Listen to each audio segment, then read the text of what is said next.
इस समय सारा ईरान गमी की चादर लपेटे हुए है। जिस ओर भी नजरें जा रही हैं, लोग काले कपड़े पहने नजर आ रहे हैं। लाखों लोग अपने प्रिय नेता को श्रद्धांजलि देने के लिए घर से बाहर निकल रहे हैं। ईरान के पूर्व supreme leader Ayatollah Ali Khamenei और उनके परिवार के सदस्यों की अंतिम विदाई की रस्में शुरू हो गई। खामेनेई के साथ उनकी 14 महीने की पोती, पत्नी, बेटी और दामाद को भी श्रद्धांजलि दी जा रही है। राजधानी तेहरान के मुसल्लाह परिसर में अली खामेनेई और उनके परिवार के कई सदस्यों को ताबूत उनके रखे गए। ईरानी राष्ट्रपति मसूद पेजेश्कियान समेत देश का शीर्ष नेतृत्व तेहरान के ग्रैंड मुसल्ला में खामेनेई को श्रद्धांजलि देने पहुंचा। इस दौरान पेजेश्कियान भावुक होकर के रो पड़े और उनके साथ मौजूद ईरानी संसद के स्पीकर मोहम्मद बाघेर गालिबाफ और कई सैन्य अधिकारी भी अपने आंसू नहीं रोक सके। अली खामेनेई के अंतिम संस्कार समारोह में 1.5 से 2 करोड़ लोगों के पहुंचने का अनुमान है। समारोह में 30 से ज्यादा देशों के नेता और प्रतिनिधि जबकि 90 देशों के धार्मिक प्रतिनिधि शामिल होंगे। इस बीच भारत से एक प्रतिनिधिमंडल शुक्रवार को अली खामेनेई को श्रद्धांजलि देने पहुंचा। भारत की तरफ से बिहार के राज्यपाल लेफ्टिनेंट जनरल सैयद अता हसनैन और विदेश राज्य मंत्री हैं पवित्रा मार्गेरिटा तेहरान में मौजूद हैं। साथ ही पीपल्स डेमोक्रेटिक पार्टी यानी पीडीपी की अध्यक्ष हैं महबूबा मुफ्ती और कांग्रेस पार्टी के विदेश मामलों के विभाग के प्रमुख सलमान खुर्शीद के साथ साथ अन्य प्रतिनिधि भी दिखाई दिए। इस प्रतिनिधिमंडल के साथ यहां भगवा वस्त्र पहने एक भारतीय संत भी नजर आए। सोशल मीडिया पर यह तस्वीर तेजी से वायरल हुई।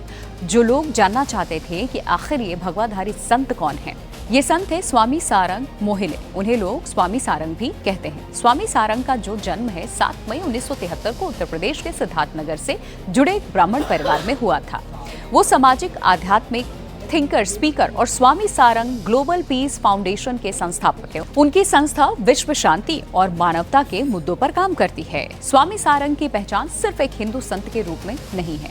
वो लंबे समय से अलग अलग धर्मों के बीच में संवाद और सद्भाव बढ़ाने की कोशिशों में जुटे रहे हैं।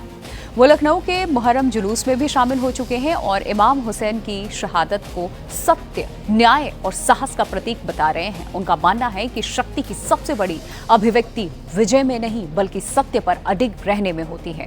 तेहरान पहुंचने के बाद स्वामी सारंग ने भारतीय प्रतिनिधिमंडल के साथ आयतुल्लाह खामेनेई को श्रद्धांजलि अर्पित की और शोकाकुल ईरानी जनता के प्रति संवेदना व्यक्त की।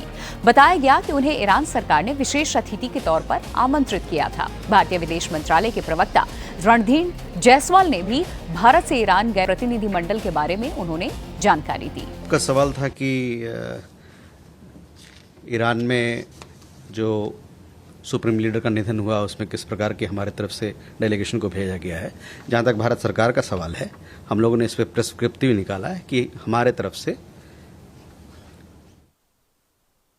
बिहार के राज्यपाल लेफ्टिनेंट जनरल रिटायर्ड सैयद अता हसनैन और उनके साथ मिनिस्टर ऑफ स्टेट, हमारे जो राज्य मंत्री हैं विदेश मंत्रालय में, श्री पवित्रा मार्गेरिटा,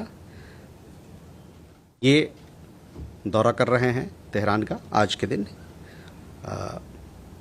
वहाँ जो सुप्रीम लीडर की जो निधन हुई है उसमें हमारा रिप्रेजेंटेशन करने के लिए। इसके अलावे मैंने देखा है, आपने भी देखा होगा, कई एक सारे और लोग भी गए हैं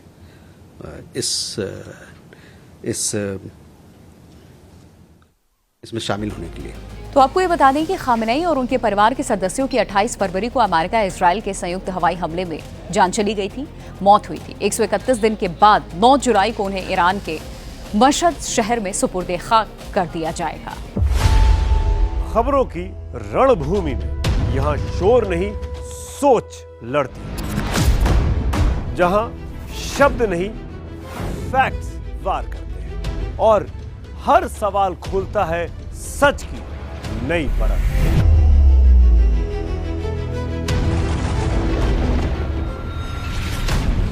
चक्रव्यूह आपके अपने सुमित अवस्थी के साथ सोमवार से शुक्रवार शाम 6:57 पर टाइम्स नाउ नव भारत पर।